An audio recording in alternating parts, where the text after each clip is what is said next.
Europe 1. Le journal de 7h sur Europe 1, Rudy Saada. Bonjour Rudy. Bonjour Dimitri, bonjour à tous. Les auditions doivent reprendre ce matin. Les enquêteurs veulent approfondir leurs investigations concernant la mort du petit Émile. Après 1 an et demi de mystère, l'enquête sur la mort du garçonnet s'est subitement emballée. Hier, 4 personnes ont été arrêtées hier.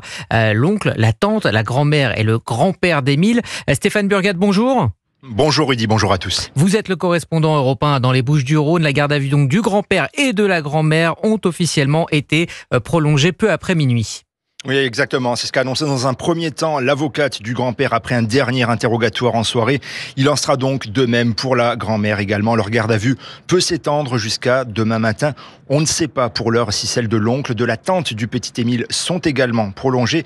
Signe en tout cas que les enquêteurs de la section de recherche de Marseille n'ont pas encore toutes les réponses aux questions, aux possibles doutes accumulés après ces 20 mois d'enquête et cette perquisition hier matin au domicile du couple près d'Aubagne où ils sont repartis avec un SUV et une remorque à chevaux qui sont analysés au sein de la brigade de Marseille à la recherche d'éventuelles traces de sang. Une opération d'ampleur avec également une dizaine d'auditions de témoins hier, audition libre cette fois-ci, et la section de recherche de Marseille n'a jamais baissé les bras durant cette longue et mystérieuse enquête et semble aujourd'hui jouer son va-tout avec ses gardes à vue. Merci Stéphane Burgat, correspondant européen dans les Bouches-du-Rhône. Et dans le village du Haut-Vernay, là où a été retrouvé le corps du garçonnet, ces arrestations provoquent un certain émoi. Cette affaire hante les habitants depuis juillet 2023. Le reportage de notre correspondant dans le Sud-Est, Frédéric Michel. Il a fait gris hier toute la journée au Vernet. La pluie, la grêle et les dernières informations concernant l'affaire Émile ont littéralement douché les habitants de ce petit village de montagne qui, depuis 20 mois, s'interrogent sur les circonstances de la disparition et du décès de l'enfant. Il y a un besoin, oui. Ça fait 1 an que les ossements ont été retrouvés à peu près. Ça va faire presque 2 ans que le petit Émile a disparu. Donc oui, il y a un besoin de savoir. Oui. Encore une fois, c'est pas à nous de faire l'enquête à la place des enquêteurs. C'est les enquêteurs qui vont faire leur travail, quoi. Il faut patienter maintenant. J'espère qu'on aura la vérité, oui. En cette saison, les rues du Vernet sont quasi désertes. Il y a peu d'habitants et ils sont rares à accepter de parler aux journalistes. Magali Lamy, qui vit dans la commune, a écrit un livre dans lequel elle fait témoigner les villageois. Elle ne s'attendait pas à la garde à vue des grands-parents. À la fois, on est dans le souhait de savoir ce qui s'est passé. On se dit, on est à bout touchant là, peut-être qu'on approche de la vérité. Et puis d'un autre côté, il y a cette espèce de crainte de se dire, mon Dieu, mais quelle va être cette vérité ? Peut-être qu'elle est bien plus terrible que celle qu'on aurait pu imaginer. Le village aspire à retrouver désormais sa quiétude, pas sûr que les prochaines heures l'y aident. Frédéric Michel, le correspondant européen dans le Sud-Est. Et toute la classe politique, ou presque, s'est mobilisée hier devant l'Assemblée nationale en soutien à Boualem Sansal. Et seule la France insoumise manquait à l'appel. Arrêté il y a 130 jours à Alger, l'écrivain franco-algérien sera fixé demain. Il risque 10 ans de prison pour atteinte à la sécurité territoriale. Son sort est au cœur d'une crise diplomatique entre Paris et Alger. Le reportage devant l'Assemblée de Caroline Baudry. Sur une banderole tendue entre 2 arbres, le visage de Boualem Sansal surplombe un parterre de personnalités politiques. Certains scindent de leur écharpe tricolore, d'Éric Zemmour aux socialistes en passant par certains députés Renaissance.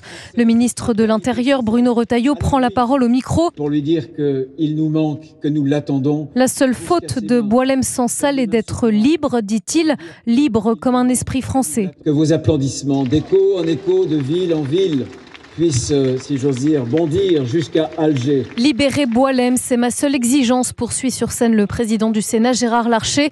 Une Marseillaise est entonnée, reprise par de nombreux anonymes comme Eric et Anne, un couple d'avocats. De savoir qu'un Français donc, est en prison dans un régime qui nous cherche des crosses depuis si longtemps, il me semblait important d'être là. Je suis là pour l'homme âgé, l'homme malade et l'homme innocent, et je suis surprise qu'on ne soit pas plus nombreux. Le temps de Boualem est compté, peut-on lire sur une pancarte en soutien à l'homme de 80 ans.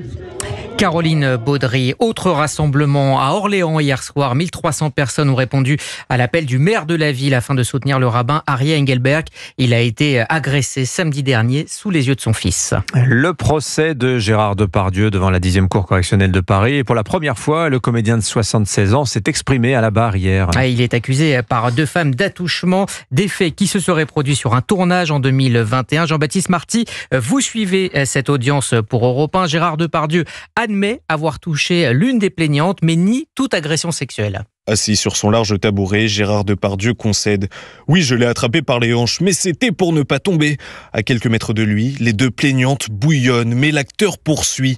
À 76 ans, je n'ai pas envie de peloter une femme. Je ne suis pas un frotteur dans le métro, s'exclame-t-il, sous le regard approbateur de son avocat Maître Assous. Mais monsieur Depardieu ne tient pas, même debout, seul. Donc il est normal que quand il s'adresse à quelqu'un, il puisse chercher un appui pour avoir son équilibre. Il a pu lui toucher, il mettre la main sur sa taille, et il a pu lui toucher le bras, mais c'est tout. Il n'y a aucune connotation sexuelle là-dessus. Amélie, alors décoratrice sur le film, conteste cette version.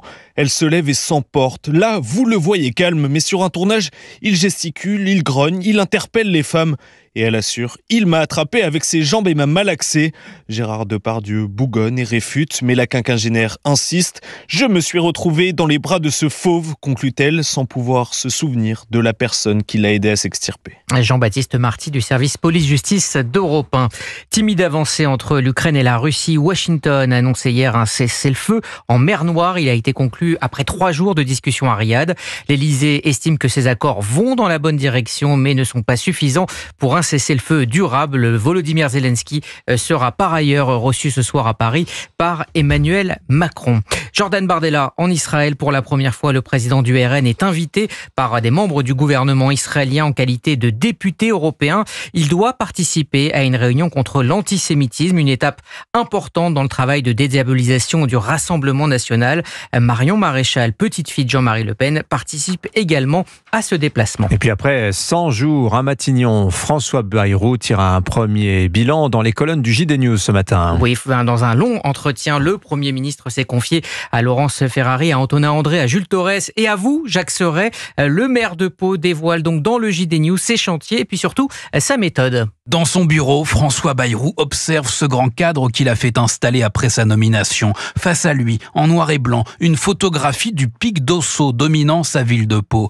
Dans le monde politique, personne ne vous facilite jamais la tâche, lâche-t-il. 100 jours après sa nomination, l'ancien haut-commissaire au plan fait un premier bilan. Si c'était facile, je ne serais pas ici. Sûr de lui, sûr de sa méthode. Dans une crise aussi profonde que celle que nous vivons, on ne peut s'en remettre aux politiques pour tout. Il est impératif que les organisations syndicales et professionnelles aient voix au chapitre. François Bayrou défend là son conclave sur les retraites dans lequel il croit encore. Le Premier ministre évoque également l'épineux dossier algérien. À Matignon comme au Quai d'Orsay, l'heure est à l'apaisement. On peut chercher des solutions avec exigence, fermement, sans que ça apparaisse comme un bras de fer, explique François Bayrou. Sa chef de cabinet frappe à la porte. Le Premier ministre est attendu à Pau. Jacques Serret du service politique d'Europe 1. François Bayrou, les 100 premiers jours de son Himalaya, c'est à retrouver en exclusivité ce mercredi dans le JD News. Merci Rudy Saada, c'était votre journal. Il est 7h08 sur Europe 1, à suivre l'édito éco. La fin du premier trimestre approche dans les entreprises qui ont généré du bénéfice. La saison du versement des dividendes va s'ouvrir avec son cortège habituel de critiques aussi, surtout si ces fameux dividendes battent à nouveau des records. On en parlera avec Olivier Babot dans un instant. Et dans un instant, l'invité d'Europe 1 matin, Dimitri Pavlenko. Le général Daoust pour parler de l'enquête sur la disparition de petit Émile. Accélération au sein même du cercle familial. On va voir ça dans un instant. Bon réveil avec Europe 1. 7h, 9h.